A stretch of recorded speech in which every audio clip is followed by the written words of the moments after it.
Hello students, welcome to RS Group of Schools. I am Gaurav Sharma, your computer teacher. Today we are going to discuss about the topic truth table for Boolean expression part 2. हमने आपको last video में Boolean expression के लिए truth table बनाना बताया है, ठीक है। ये उसका सेकंड पार्ट है। सेकंड पार्ट इसको हम क्यों बोल रहे हैं? क्योंकि हम यहाँ पर दो इक्वेशन बूलियन इक्वेशंस लेकर के आए हैं, दो बूलियन एक्सप्रेशंस लेकर के आए हैं और ये दिखाने की कोशिश कर रहे हैं कि वो दोनों का रिजल्ट जो है वो आपस में इक्वल आएगा। तो इससे आप दो चीजें करना सीख जाएंगे कि एक तो इक्वेशन को सॉल्व करना, जो कि हम पहले भी सीख चुके हैं, उसका आपका रिवीजन भी हो जाएगा। और अगर कोई दो इक्वेशन इक्वल आपको प्रूव करनी है तो किस तरीके से वो सॉल्व करके प्रूव करी जाती हैं वो भी आपको यहाँ पर देखने को मिलेगा, ठीक है। तो ये आपका एक तरीके का इक्वेशन या एक्सप्रेशन यहाँ पर दिया हुआ है। वैसे तो ये एक सिंपल इक्वेशन आपको दिख रही है, a dot B plus C is equal to a dot B plus a dot C. Boolean algebra में आपके बूलियंस के कुछ लॉज होते हैं, ठीक है। 10-12 लॉज हैं जो कि आपको पढ़ने होंगे, आपके सिलेबस में हैं। वो आपको नेक्स्ट वीडियो में, नेक्स्ट टॉपिक में पढ़ाया भी जाएगा।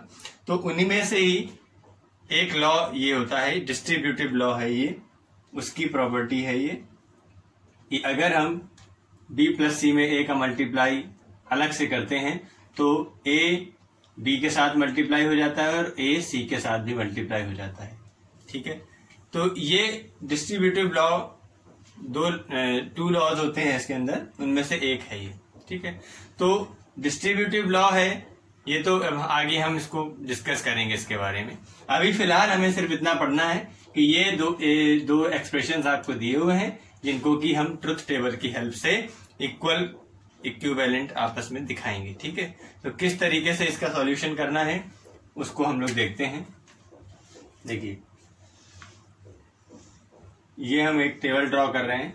यहां पर फिर से एक चीज आएगी कि हमारे वेरिएबल जो हैं वो आप देख रहे हैं कितने हैं, 1 2 3, ए बी और सी, 3 वेरिएबल हैं। तो आपकी जो टेबल बनेगी वो 8 आपके जो कॉम्बिनेशन बनेंगे यहाँ पर 0 बन के, वो 8 पॉसिबल कॉम्बिनेशंस बनेंगे। तो टेबल थोड़ी सी बड़ी बनेगी, तो आपको उस हिसाब से ही टेबल ड्रॉ करनी होगी कि आपके 8 कॉम्बिनेशन यहाँ पर इस टेबल में आ जाएं, ठीक है। देखिए किस तरीके से यहाँ पर हम पहले इनपुट, सबसे पहला हमारा काम होता है टेबल, जब भी हम ट्रुथ टेबल कोई भी बनाएंगे सबसे पहला हमारा काम होगा इनपुट को यहाँ पर प्लेस करेंगे। ए बी सी 3 इनपुट यहाँ पर हैं, इनकी वैल्यूज हमें रखनी है। आपको बताया गया है किस तरीके से रखा जाता है, 1 2 3 4, 4 बार 0, 4 बार 1, ठीक है। तो देखिए यहाँ तक हमारी टेबल अब ये बनेगी, उसी हिसाब से इसको हम पहले से ही ड्रॉ कर लेंगे। ये हो गया, ठीक है। अब 4 बार 0, 4 बार 1 हम ए में लिखते हैं, बी में हम 2 बार 0, 1 1, फिर 0 0 1 1, और सी में 0 1 0 1 0 1 0 1। ये आपको याद कर लीजिए, चाहे रट लीजिए, जैसा आपको ठीक लगे वैसा कर लीजिए।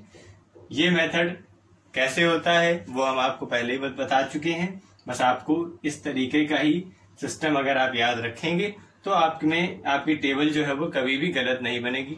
सारे इनपुट्स आपके यहाँ पर आपके आ जाएंगे, सारे के सारे पॉसिबल कॉम्बिनेशंस जो होंगे वो यहाँ पर आपके दिखेंगे, ठीक है। तो अब आपने ये इनपुट यहाँ पर ले लिए हैं। अब हमारा काम है इसको सॉल्व करना। पहले हम LHS सॉल्व कर रहे हैं, फिर हम RHS सॉल्व कर रहे हैं, ठीक है। LHS के लिए देखिए, LHS में हम देखिए पहले हम ले रहे हैं a डॉट बी प्लस सी। अब a डॉट बी प्लस सी के लिए ये जो हमारा इक्वेशन है इसमें b प्लस सी ब्रैकेट के अंदर है, तो सब आपको पता है कि पहले ब्रैकेट वाली चीज को सॉल्व करना है। ब्रैकेट में b प्लस सी है तो हम b प्लस सी को ही ले रहे हैं, ठीक है। देखिए b प्लस सी का मतलब है इसका और इसका एडिशन, 0 1 1 1 0 1 1 1, ठीक है।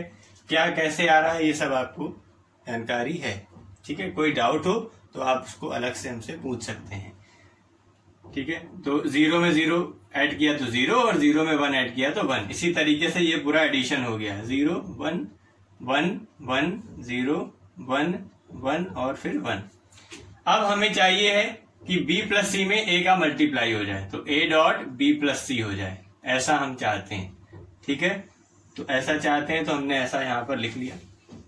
लिखने के बाद में अब हम मल्टीप्लाई करके दिखाएंगे किसका किसका, इसका और इसका, मतलब इस कॉलम का और इस कॉलम का मल्टीप्लाई करना है। अब मल्टीप्लाई में आपको पता है कि 0 अगर कहीं भी मिल जाए तो बस बिना कुछ सोचे समझे 0 लिख दो। किसी भी एक में अगर है तो 0 जहां दिख जाए तो सीधे 0 लिखो, फिर 0। इसमें 4 टाइम 0 है तो 4 0 तो आने ही आने। इसके बाद इसमें 4 टाइम 1 है, लेकिन यहां पर पहला 0 है फिर बाकी 1 है, तो 0 वाला 0 कर दीजिए, और जब ये 3 के 3 1 यहाँ पर मिल रहे हैं तो ये 1 आ गया, ठीक है। कुछ नहीं किया गया है, सिंपल मल्टीप्लीकेशन किया है इस कॉलम का इस कॉलम में।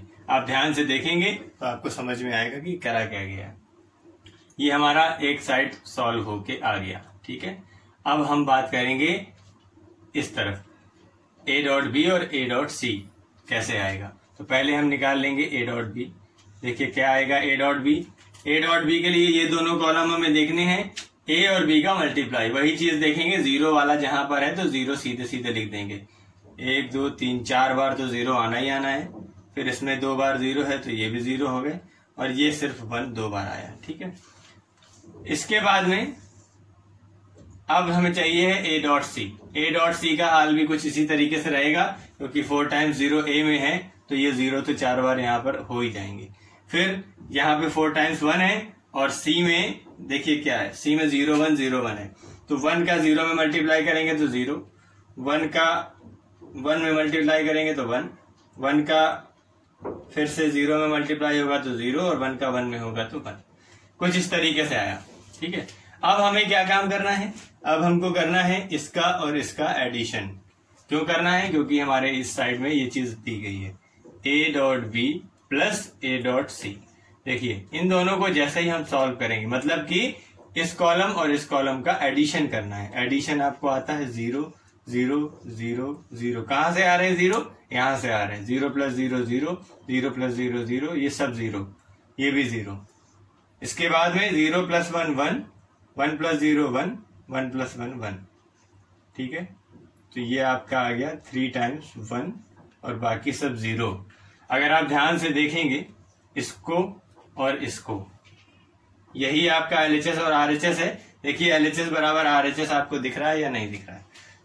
5 टाइम्स 0 फिर 1 1 1, 5 टाइम्स 0 1 1 1। इससे आपको अपने आप पता चल गया कि हमारा जो क्वेश्चन है वो क्या हो गया, इक्विवेलेंट, ये दोनों आ गए, इक्वल आ गए, ठीक है। चाहे ये साइन लगाइए या इक्वल साइन लगा दीजिए, ठीक है।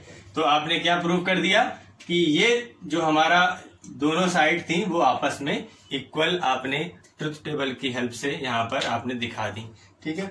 अब ऐसा कोई भी अगर क्वेश्चन आपको आता है तो इसी मेथड से आप सॉल्व करके उसको ट्रुथ टेबल में अपना दिखा सकते हैं कि देखिए ये दोनों हमारे कॉलम इक्वल आ रहे हैं, तो इक्वेशन हमारी सेटिस्फाई कर रही है। जैसा कि हमने आपको बताया कि बहुत सारे बूलियन लॉज आपको आपके सिलेबस में पढ़ने हैं, ठीक है। तो उन लॉज का जो प्रूफ है वो आप इस ट्रुथ टेबल की हेल्प से भी देख सकते हैं। जितने भी आपको लॉ बताए जाएंगे कुछ इसी तरीके से होंगे, ठीक है। कुछ LHS में लिखा होगा, कुछ RHS में, दोनों को इक्वल दिखाया गया होगा।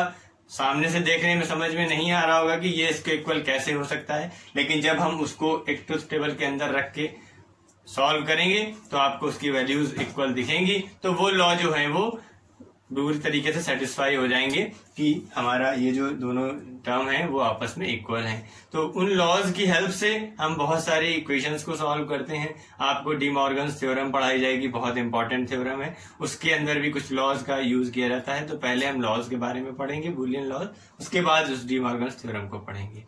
तो इस तरीके से हमने इस टेबल को ड्रॉ किया है, ये इक्वेशन सॉल्व करी है। कुछ और क्वेश्चंस भी आपको दिए जाएंगे नोट्स में, तो उनको आप सॉल्व करके दिखाइएगा, और इन सब मेथड्स को पहले अच्छे से समझिए, उसके बाद क्वेश्चंस आप सॉल्व कर पाएंगे। तब तक के लिए keep studying and be happy always. Thank you.